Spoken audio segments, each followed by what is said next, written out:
Pendidikan Indonesia urutan 72 dari 77 negara.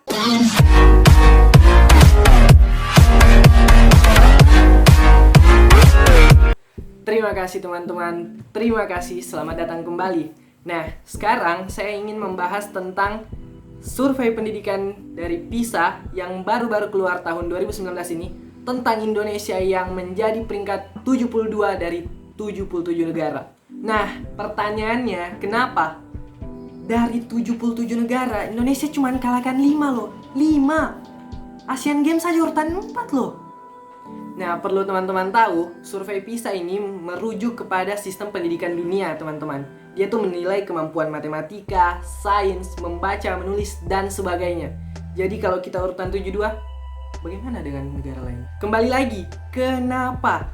Berikut beberapa alasannya. Perlu teman-teman tahu, masalah terbesar dan yang paling umum di Indonesia adalah kompetensi guru dan sistem pendidikan yang membelenggu.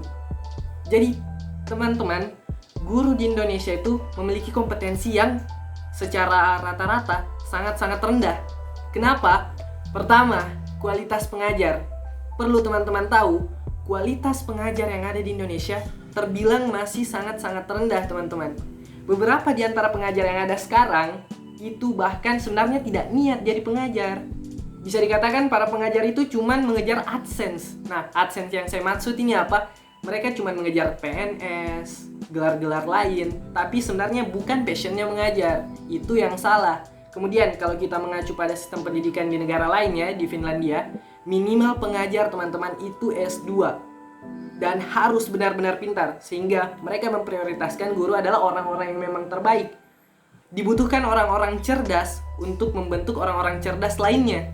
Jadi teman-teman, kualitas pengajar adalah masalah pertama yang sangat besar di Indonesia ini.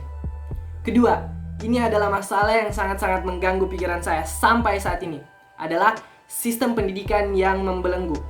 Perlu teman-teman tahu, sistem pendidikan di Indonesia itu terlalu, menurut saya sangat-sangat aneh. Kenapa aneh?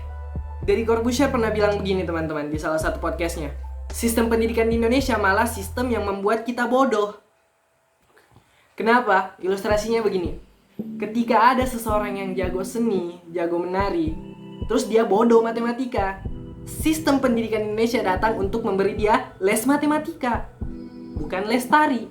Nah, itu adalah sistem yang bodoh. Kenapa tidak diberi les tari agar dia menjadi penari yang hebat suatu hari nanti? Kenapa harus dikasih les matematika? Bukannya kalau dia tidak suka matematika terus dikasih belajar matematika, malah tambah bodoh.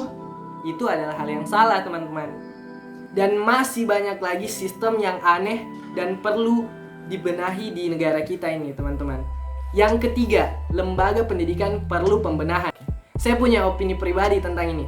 Menurut saya, orang-orang yang berada di lembaga pendidikan itu banyak dari golongan-golongan yang tua. Jadi mereka hanya menerima sistem apa yang mereka dapatkan dulu. Kemudian ingin menerapkan sistem yang mereka dapat dulu ke kita, yang generasi muda, yang notabene pasti beda dengan generasi mereka. Nah, itu salah satu yang salah. Kemajuan teknologi membuat kita juga harus berevolusi. Dan itu tidak diterapkan di lembaga yang ada. Nah, itu yang perlu dibenahi selanjutnya. Kedua, masalah kita yang kurang adalah kita kurang belajar dari negara tetangga, teman-teman. Negara tetangga kita itu peringkatnya di PISA, perlu teman-teman tahu. Malaysia, Brunei, Singapura jauh lebih tinggi daripada Indonesia. Dan bahkan Singapura berada di urutan kedua, teman-teman. Kenapa? Mari kita tinjau masalah yang tadi saya sebutkan. Kualitas pengajar. Di Singapura, pengajar disiapkan oleh orang-orang yang memang siap mengajar. Cerdas, orang-orang yang berani, orang-orang yang kreatif, berani, dan terampil. Itu adalah orang-orang yang disiapkan untuk menjadi pengajar di Singapura. Kedua, sistem pendidikan di sana itu mempermudah siswa dalam memilih bakatnya dan memilih dia mau jadi apa selanjutnya. Kemudian, lembaga yang ada di sana itu tidak perlu ditanyakan lagi.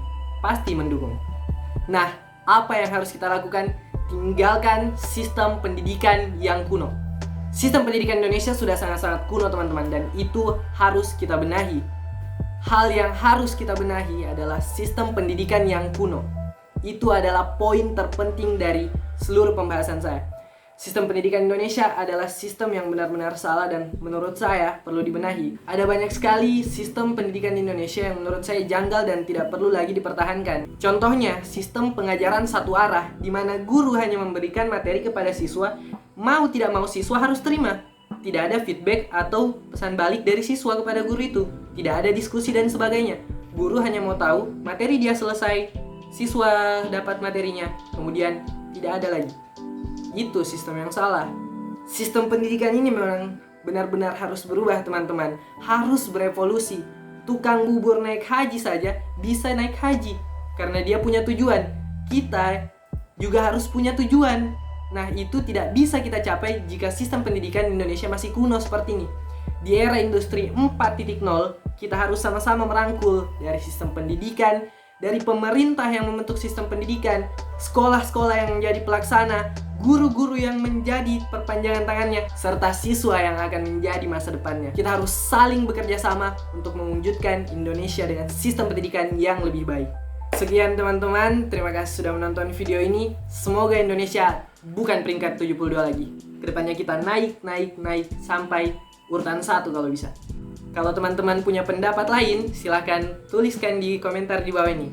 Jangan lupa dukung channel ini dengan cara like dan subscribe. Terima kasih.